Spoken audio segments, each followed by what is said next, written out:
From the Cronkite studios in downtown Phoenix, this is Cronkite News.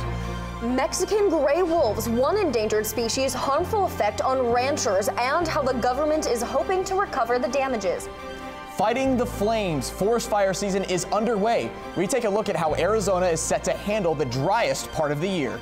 And helping veterans, one Army veteran's personal journey to employ those who come home after serving our country. Cronkite News starts now. Good evening and welcome to Cronkite News. I'm Ryan Hill. And I'm Brittany Bade. Thank you for joining us. It was a move to make money. The city of Phoenix, battling a major budget deficit, extended the hours for parking meter operations to try and close that gap. But just how much money is the city actually putting back into the bank? Cronkite News reporter Megan Thompson went digging to find out. It was a change that wasn't too popular, making people pay up on weekends and nights. But the city council says they plan on making $1 to $2 million extra off the move. And a look into the numbers reveals they may be on to something. Come in the afternoon time, like people are on their lunch break or people are getting off, it's going to be a hard time finding just a little 2-hour parking spot. For downtown ASU student Dominic Catronio, it can be hit or miss when it comes to snagging a spot at one of the city's parking meters. There's a 2-hour limit. So classes are an hour 15, hour and a half. So you just do the 2 hours there and you're set. Back in June, Dominic in the downtown area had to start digging for a little more pocket change. Item 26, Ordinance G5933. The City Council approved extended hours for the meters from 8 a.m. to 10 p.m., now including weekends, to try and combat the city's more than $37 million budget deficit. I think I was a little angry at first. I mean, naturally so. It's something that I use often. And for council members actually voting on the change, they were well aware that it may not be a popular decision. You know, this isn't the most fun thing to talk about. There was a deficit. Very tough decisions had to be made. Vice Mayor and Councilman Daniel Valenzuela knows there are pros and cons to the parking meters. If we're able to do it in a way to not raise any fees, then sign me up. But he says this was the best change to move the city into the future. The benefit of it is it's a better product. You can use your credit card. You can use your smartphone to extend time. Cronkite News wanted to find out if that change was putting a dent in the deficit. After filing a public records request with the city of Phoenix, the numbers prove the city is making money back. In the first months alone, the city saw a nearly 20% jump in revenue from the previous year. And a few months later, in December, they saw those numbers nearly double. The city said the goal wasn't just to raise the fee, but to actually create turnover for businesses, so cars don't just sit here for hours at a time. But for downtown business owner Brad Moore, the extended hours are like a double-edged sword. We want to encourage people to come downtown, experience downtown, and I feel like the 2-hour meters are not really conducive. He says the turnover is great during a normal workday, but he doesn't see the need for the hours to go past 6 p.m. There's ample parking available, so I feel like the meters shouldn't be enforced after that time. And even though consumers may not particularly like the new rates, it seems some are finally coming to terms with it. Now understanding where it's going to and that's working and people are actually, kind of satisfied with it, I guess I can be too.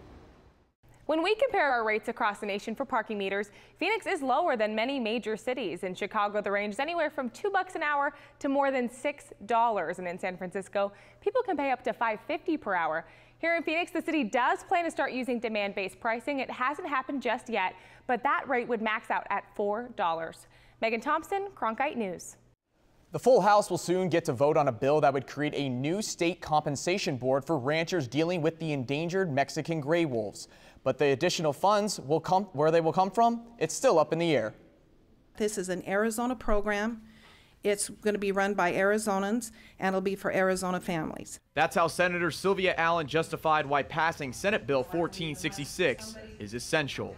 The bill would create the Livestock Losses Board that would properly compensate Arizona farmers and ranchers for their losses from the Mexican gray wolf. I think this is a great program. It's fair, and it's not fair to these families to take the loss. Many have lost their ranches. The bill would allocate awards to farmers and ranchers through a compensation fund composed of federal funding and private donations, though Allen does not know yet how exactly the money will get to them or who will give it to them. It does allow for general fund appropriations, but I don't see that ever happening anytime soon.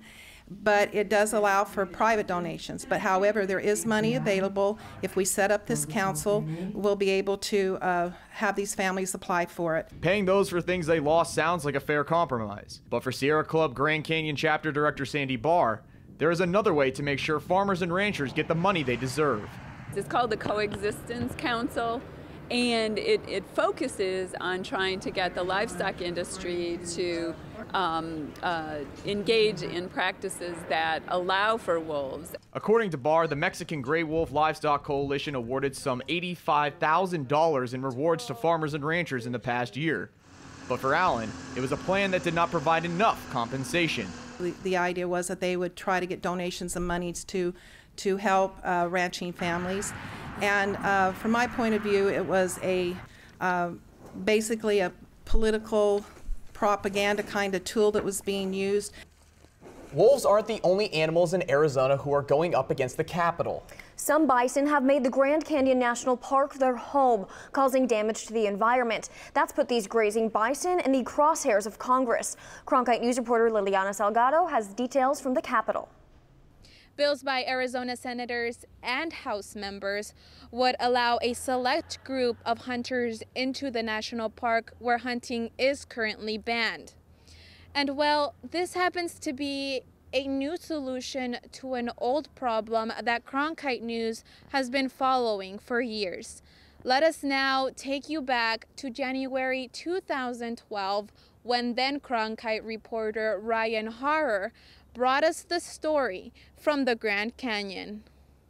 It's a spectacular sight. I never can imagine what it might look like until you really see it. Which is why 5 million tourists come and visit the Grand Canyon every year.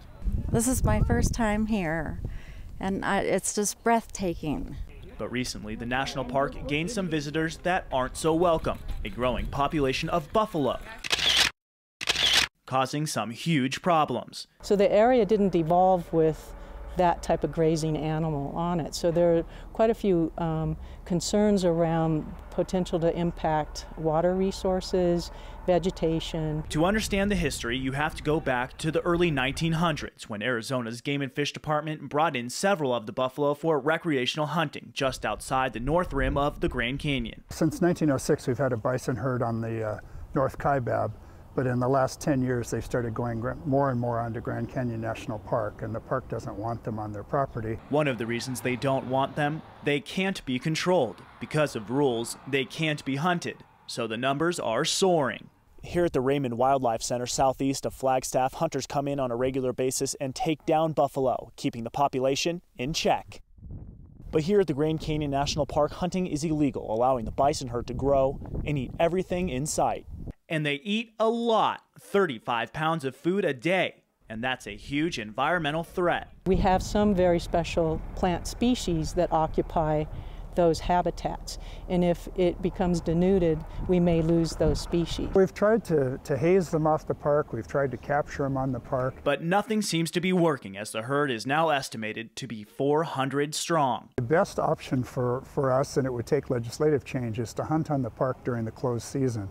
But the National Park Service sees that as a last resort. We could look to getting special permission to do that, but as it stands, it's really not a viable option. Leaving the buffalo with only one option: to continue grazing on one of the 7 wonders of the world. From the Grand Canyon, Ryan Harrer, Cronkite News. Wildfire season is starting, and again with it, the worries on how to stop them. Reporter Nihal Christian talked to the U.S. Forest Chief about his concerns. Forest fires are rapidly growing, but officials say funding for the U.S. Forest Service is not. The cost of fires and how it's increased so much that in the last 12, 13 years, it's gone from about 14% of our budget to over 40% of our budget. This growth in fires comes at a time when the agency itself is shrinking. We've reduced our staffing by 35%. That's 35% fewer people out there. When we still have the same land area, we still have, in fact, greater demands than we've ever had. Against this backdrop, Tidwell fears that fire borrowing will once again be needed to fully fund his budget. Arizona Senators John McCain and Jeff Flake have also introduced legislation to end fire borrowing. The difference with this proposal, with this legislative proposal, is that we'd be able to pay for it that year, and we wouldn't have to transfer money and then have Congress appropriate additional funds. Tidwell said that anything that ends fire borrowing, whether it's legislation or fully funding his budget, will help keep people safe from fires. So it doesn't cost any more, it just allows us to be more efficient, more effective. In the nation's capital, this is Nihal Krishan, Cronkite News. Medical marijuana already has a foothold in Arizona, but some people want to make another step forward. We take a look at how advocates are asking for citizens' help to create a cannabis culture and paying for abortions, the new tax rules that could affect those under the Affordable Care Act. This winter, we'll take you to the heart of downtown. You have to take control of your feelings before they take control of you. Thomas. We'll place you at the scene of the crime. Trouble seeks you out, doesn't it? Yes. And we'll fly you to the ends of the earth. Are you seeing this? Support the one place that can take you any place. Hi, I'm Beth McDonald, host of 8's brand new show, Arizona Collectibles. Filming for season 2 is right around the corner. For your chance to be a guest on the show, visit us online at azpbs.org/collectibles. That's wonderful. Okay. Make sure to sign up early because spots fill up fast. I look forward to meeting you and seeing your treasures. Until then, thanks for watching. Thursday nights at 7:30 on 8 HD. News doesn't stop on Friday at 7:30 at night. PBS NewsHour Weekend is kind of a natural next step. The NewsHour's been committed to being available on air or online, and now weekdays or weekends. There's no shortage of news that's out there, but why do people come to us? To give them some context and analysis that they can't find somewhere else. PBS NewsHour Weekend, only on PBS. Check local listings. Another step forward in some legislators' battle to kill Common Core. Dropping the standards already adopted by more than 40 states is only part of House Bill 2190. It would also strip the power to adopt new standards from the State Board of Education. Opponents say the bill is poorly crafted and a similar effort already failed last year. In February, Alaska became the 4th state in the U.S. to legalize recreational marijuana, but could Arizona be the 5th? Cronkite News reporter Jamie Warren spoke with Marijuana Policy Project to find out how future legislation of the drug may play out in the state. Jamie? It's been a long time debate. Is marijuana for recreational use safe? Some advocates say it's safer than alcohol, but opponents disagree. We've heard the protests. It's too big of a thing to wait for somebody else to take action. And the side effects. It can affect one's health, the lungs, the brain. But that hasn't stopped the legalization of recreational marijuana from being a popular topic at state capitals nationwide. Different states are trying it out. It's like a domino effect. Carlos Alfaro with the Marijuana Policy Project says Arizona needs to use a ballot measure like Colorado, Washington, Oregon, and Alaska if it wants to see marijuana legalized in 2016. Voters actually told their elected officials what needs to happen, and I think that's a more efficient way of going about this issue. For years now, bills aiming to decriminalize or legalize the drug have been introduced at the Arizona legislature, only to fail. There were 2 tries this year. That's why groups like Safer Arizona say leaving it up to the voters is the way to go. We've been working with several different organizations for almost a year now to prepare the 2016 ballot. But not everyone thinks it's smart to let the public choose. Research is coming out to prove that marijuana is harmful. Harmful or not, Alfaro says his organization is ready to form a coalition to make it happen. Law enforcement, parents, students at Arizona State and beyond, all the other universities in the state are going to be crucial. The Marijuana Policy Project says a ballot initiative should be ready to go by April. And after that, they'll need to start collecting nearly 300,000 signatures. A state bill to restrict abortion coverage under federally funded health care plans is awaiting consideration by the full House of Representatives. Cronkite News reporter Angeli Meehan explains the debate over Senate Bill 1318. Senate Bill 1318 would restrict abortion coverage in federal health care plans, except in cases of incest and rape. It passed last week's Federalism and States Rights Committee meeting. Representative Victoria Steele voiced her opposition to the bill by telling her own personal story of sexual assault. I resent having to tell my story. I resent it because nobody should have to do that, to get people to stop playing politics with women's bodies. Bill sponsor Senator Nancy Bartow says the bill is what taxpayers wish. Taxpayers do not want their funds used to support what they think is a morally reprehensible action, and that is taking the life of innocents in the womb. And so we're just honoring the taxpayers' wishes. If Senate Bill 1318 becomes a law, it could have an impact on annual abortion rates in Arizona. The counties in Arizona with the most abortions in the past decade were Maricopa, Pima, Pinal, Yavapai, and Coconino. In Maricopa County alone, there were 8,749 reported abortions in 2012. Angela Meehan, Cronkite News. One Valley veteran is giving back to other veterans in need. We take a look at how his efforts to employ those who come home from serving our country. For veterans, coming back to civilian life brings new challenges, new opportunities, and new stories of remarkable courage and accomplishment. Sharing their stories can help communities understand the veteran experience, and through Arizona Veterans Coming Home, 8 connects veterans and their families to resources and services for a successful transition to civilian life. Explore some of the best resources and opportunities for veterans at azpbs.org/veterans. Arizona Veterans Coming Home, connecting Arizona's veterans to the right resources at the right time. Watch sneak previews of what's coming soon to 8. Go to azpbs.org/previews today.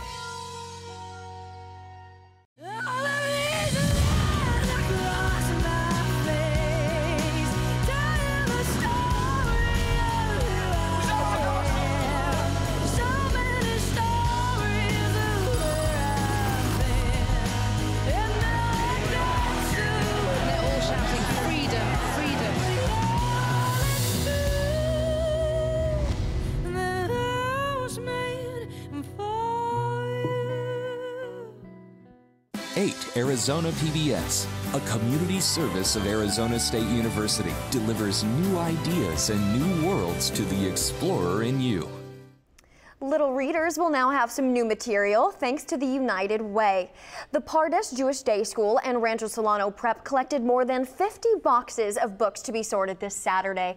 Also helping with the sorting will be the group Families Giving Back. These books will make their way into literacy fairs across the valley. At those events, every child gets to choose 5 books to take home. Don Garuda with the United Way says that children are more likely to read if they pick out their own books. We also know is that when children are reading more than 3 times per week at home, that they're scoring in the upwards of 25% higher on any standardized testing, as well as showing their succession rate later in school. One U.S. Army veteran is doing his part to give back to veterans like himself, right here in the Valley, providing jobs to those in need by hiring them for his company. Cronkite News reporter Sydney Schumann spoke with the president and CEO about why he feels it is important to serve those who have served us. After serving in Iraq, now President and CEO Dwayne Baker suffered from PTSD and bipolar disorder. After trying to commit suicide, he says he had a life-after-death experience and has since committed himself to providing other veterans with a better experience than he had. 8 years ago on Thanksgiving morning, I hung myself with my family in the house, and my brother happened to come and find me and gave me CPR until the ambulance got there, and they did what they did, brought me back to life. Dwayne Baker is a U.S. Army veteran and also an inventor. 2 years ago, he started his own manufacturing company with a new life goal of giving back to other veterans, hoping to save them from the same hopeless feeling he experienced. I shouldn't be here, so since I'm here for a reason. So I'm gonna ride this thing until the wheels fall off, and I'm gonna provide as many jobs as I can. Right now, 4 of Baker's 12 employees are veterans. The others are family members helping him out. But Baker says his goal is to one day expand his company from 12 to 12,000. These guys want jobs. They don't want handouts and they don't want excuses. They want jobs, and that's what we're going to provide. Derek Papierski is also a U.S. Army veteran. We visited his first day on the job. After serving in Iraq, Papierski has had trouble finding and holding a steady job and has been unemployed the past 6 months. When you first come back, it's a little bit overwhelming, I guess, because you use a robotic routine every day. There's a lot of stress that goes on in the military, and when we come back, we need companies to understand that and not penalize them. This job has not only provided Papierski with money to pay his rent, but Baker serves as a role model, showing what can be overcome with hard work. He inspired me, and I think that's the reason why we connected, because he's doing something that he loves, and he started it, like he said, from the ground up, from nothing. And then him being a veteran and having his little struggles back and forth, I think what he saw in me was himself. And what he sees today is strength and success. I'm doing what I should do. Besides just hiring veterans, 5% of Baker's profits go to programs such as Disabled Veterans of America, Arizona Friends of Foster Children Foundation, and the Arizona Animal Welfare League. I'm Sydney Schumann, Cronkite News. Some of us saw some rain on our way into work this morning. Angela Meehan is here to tell us what you can expect for the rest of the week. Yes, you may have had to use an umbrella this morning or deal with frizzy hair when you stepped outside the door, but that rain has taken a break for now. As you can see from this picture taken from our Weather Central Terrace, it is mostly cloudy skies out there with sunshine filtering through. It is 69 degrees and winds are almost calm, but it's a little breezy out there at 8 miles per hour. If we take a look at our satellite radar map, we can see an area of low pressure continuing to bring in moisture into the state. And this wet weather isn't just concentrated here in Arizona. We can see it stretch from the southwest all the way to the southeastern U.S. And so the Carolinas will definitely be seeing rain later on today. Back here in Arizona, it is mostly warm on the west side of the state with Yuma at 75 degrees. And tonight we're going to go down to our low of 59 degrees. A slight chance of thunderstorms, but that rain, it's going to clear up tomorrow. If we take a look at our 5-day forecast, we can see we're going to clear up just in time for the first day of spring, and we're going to warm up, and we're going to continue to see a drying and warming trend continue into the weekend. So it's the perfect time to sit by the pool with a glass of lemonade with an umbrella, and we're going to hit the 90s by Tuesday. For Cronkite Weather, I'm Angela Meehan. A group of Arizona natives paid a visit to the doctor today and were given a clean bill of health, all in preparation for adoption. News is a real newsroom with real stories told by real reporters. Bringing you the latest in all news, all Arizona. Live in Yuma. Live in Globe. Reporting live in Phoenix. Live at the Republican headquarters in downtown Phoenix. Cronkite News directly connects the nation's capital to yours. While Arizonans anxiously await the outcome. I spoke to Congresswoman Kirkpatrick. Live in Washington, D.C., Stephen Hicks, Cronkite News. Now airing on 8 HD, this is Cronkite News. Hi, I'm Beth McDonald, host of 8's brand new show, Arizona Collectibles. Filming for season 2 is right around the corner. For your chance to be a guest on the show, visit us online at azpbs.org/collectibles. That's wonderful. Okay. Make sure to sign up early because spots fill up fast. I look forward to meeting you and seeing your treasures. Until then, thanks for watching. Thursday nights at 7:30 on 8 HD. News doesn't stop on Friday at 7:30 at night. PBS NewsHour Weekend is kind of a natural next step. The NewsHour's been committed to being available on air or online, and now weekdays or weekends. There's no shortage of news that's out there, but why do people come to us? To give them some context and analysis that they can't find somewhere else. PBS NewsHour Weekend, only on PBS. Check local listings. At ASU, we believe the most important semester is the one that starts after you get your diploma, the one called life. So we work hard to help our alumni thrive, teaching them the importance of not only achieving their goals, but exceeding them. With innovative programs that embrace hands-on learning, that encourages real-world growth. Our alumni know it can be the education of a lifetime, for a lifetime. For more information, thrive.asu.edu. Cronkite News is proud to join the Arizona PBS News block here on 8 HD. Here's a look at what's coming up tonight on Arizona Horizon and PBS NewsHour. Coming up after Cronkite News, it's Arizona Horizon. Hear from both sides on a bill that would ask voters to reconsider the Clean Elections campaign finance system. And we'll learn about an art auction designed to help the Phoenix Art Museum. I'm Gwen Eiffel on the next News Hour. Big money behind new high-tech devices designed for baby boomers. The Arizona Fish and Game Department is gearing up for its annual Desert Tortoise Adoption Program. To make sure every tortoise is in tip-top shape, they all raced to the doctor today. Arizona Game and Fish currently has about 70 desert tortoises that they care for. The tortoises were examined this morning, and only those that were given a clean bill of health will be available for adoption. Today we're just checking all of our tortoises out. They're getting full-blown health exams. They're being checked for parasites, upper respiratory disease. We're making sure that they're nice and healthy to be adopted.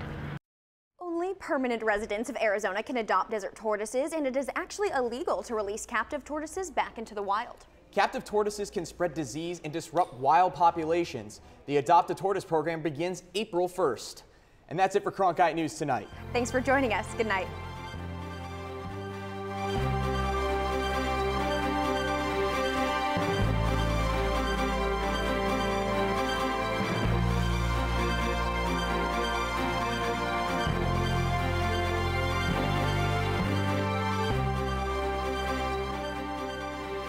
Find top Arizona stories anytime at CronkiteNewsOnline.com.